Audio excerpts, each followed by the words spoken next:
ओम नमः शिवाय। शिव महापुराण रुद्र संहिता उत्तरार्ध अध्याय 38 शिवनो किरात अवतार।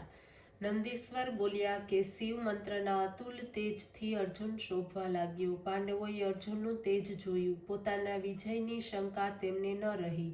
ત્યારે અર્જુન શિવને પ્રસન્ન કરવાને માટે તપ કરવા ચાલ્યા। ત્યારે દ્રૌપદી સહિત પાંડવોએ ઘણા દુઃખ સાથે તેમને વિદાય કર્યા, પરંતુ એ વિશ્વાસ હતો કે વ્યાસના ઉપદેશ પ્રમાણે શિવની આરાધનાથી અમારું કલ્યાણ થશે। આ પ્રમાણે અર્જુનને તપને માટે મોકલી પાંડવો ખિન્ન થયા, દ્રૌપદી સાથે ત્યાં જ રહેવા લાગ્યા। પરંતુ અર્જુનના વિયોગને કારણે તેમના મનમાં શાંતિ ન હતી।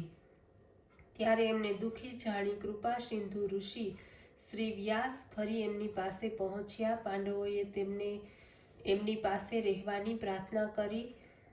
વ્યાસ પાંડવોના સુખને માટે ત્યાં કેટલાક સમય સુધી રોકાઈ ગયા, તેમને ઉપદેશની કથાઓ સંભળાવવા લાગ્યા। એક દિવસ યુધિષ્ઠિરે વ્યાસને પૂછ્યું કે હે મહાપ્રાજ્ઞ, આવું કષ્ટ બીજા કોઈને ક્યારેય પણ પ્રાપ્ત થયું છે કે હું એકમાત્ર હતભાગી છું? હું જ તો સમજું છું કે આ પ્રકારના મારા જેવું દુઃખ બીજા કોઈએ નહીં અનુભવ્યું હોય। આ સાંભળીને વ્યાસે કહ્યું, બીજા લોકોએ પણ એકથી એક ચડિયાતા કઠિન દુઃખોને પ્રાપ્ત કર્યા છે। નિષધ દેશનો સ્વામી નળ તો આપથી પણ અધિક દુઃખને પ્રાપ્ત કરનારો થયો હતો। રાજા હરિશ્ચંદ્રે પણ આપ કરતાં વધુ કષ્ટ પ્રાપ્ત કર્યું હતું, તે તો દુઃખી જ હતા। શરીરને પ્રાપ્ત કરીને દુઃખી થયું નહીં। માતાના ગર્ભમાં જન્મ જ દુઃખનું કારણ છે। બાલ્યાવસ્થા પણ કષ્ટદાયક છે। યુવા અવસ્થામાં કામનાઓ દુઃખી કરે છે। વળી વૃદ્ધાવસ્થામાં મરણરૂપ મહાદુઃખની પ્રાપ્તિ થાય છે, જેનાથી મૂર્ખ માણસ ઘણું જ કષ્ટ અને નરકને ભોગવે છે। તેથી આ સર્વ મિથ્યા છે, તમે સત્યનું આચરણ કરો। શિવજી સત્યથી પ્રસન્ન થાય છે, તેથી માણસે તે પ્રમાણે કરવું જોઈએ। અહીં આ પ્રમાણે હતું તો બીજી તરફ અર્જુને કષ્ટોને પાર કરતો ઇન્દ્રકીલ પર્વત ઉપર ગંગાજીના તટે પહોંચ્યો। પછી વ્યાસે જે પ્રમાણે ઉપદેશ આપ્યો હતો તે પ્રમાણે વેશ વગેરે ધારણ કર્યા।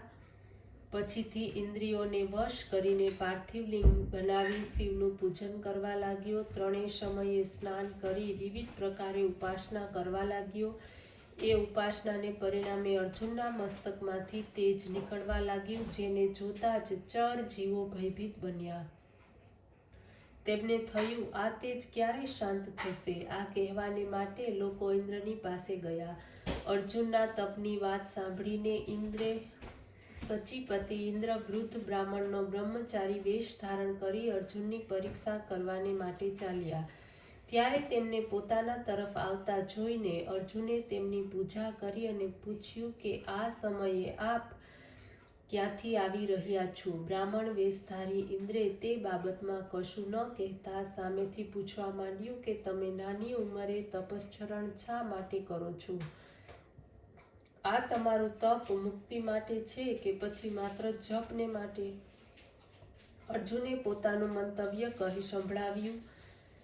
તેને સાંભળતા જ બ્રાહ્મણે કહેવા માંડ્યું, તમારું આ તપ ક્ષાત્ર ધર્મની સાથે યુક્તિ સંગત નથી, કારણ કે આ તપ તો મુક્તિદાતા છે, ઇન્દ્ર મોક્ષદાતા નથી, સુખદાતા। તમારે આ તપ કરવું યોગ્ય નથી।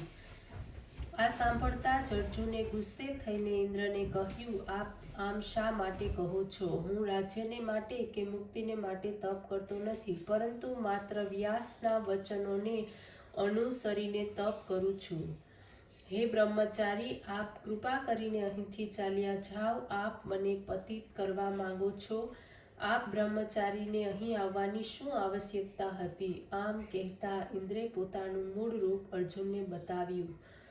અર્જુન લજ્જિત થયો। ઇન્દ્રે અર્જુનને આશ્વાસન આપ્યું અને કહ્યું, વરદાન માગો। અર્જુને કહ્યું, હું શત્રુ વિજય બનું એવું વરદાન આપો। ઇન્દ્રે પોતાની અસમર્થતા વ્યક્ત કરતા કહ્યું કે દુર્યોધન સહિત ભીષ્મ, દ્રોણ, કર્ણ વગેરે વીરો દુર્જય છે। વળી દ્રોણ પુત્ર અશ્વસ્થામા તો શિવનો અંશ છે, તેથી આવું વરદાન તો શિવ જ આપી શકે। તમે એકમાત્ર શિવની આરાધના કરો, પાર્થિવ પૂજા દ્વારા તેમને પ્રસન્ન કરો, તમને અસલ સિદ્ધિની પ્રાપ્તિ થશે. અર્જુનને આ પ્રમાણે કહીને ઇન્દ્રે એમની રક્ષા કરવાને માટે ત્યાં પોતાના અનુચરોને નિયુક્ત કરી શિવના ચરણોનું ધ્યાન કરતા પોતાના ભવન પ્રત્યે ચાલ્યા ગયા. અર્જુન સંગ્રામમાં વિજય પ્રાપ્ત કરવા માટે ત્યાં જ રહીને એ જ વિધિથી શિવની પ્રસન્નતા માટે તપ કરવા લાગ્યો. ઓમ નમઃ શિવાય.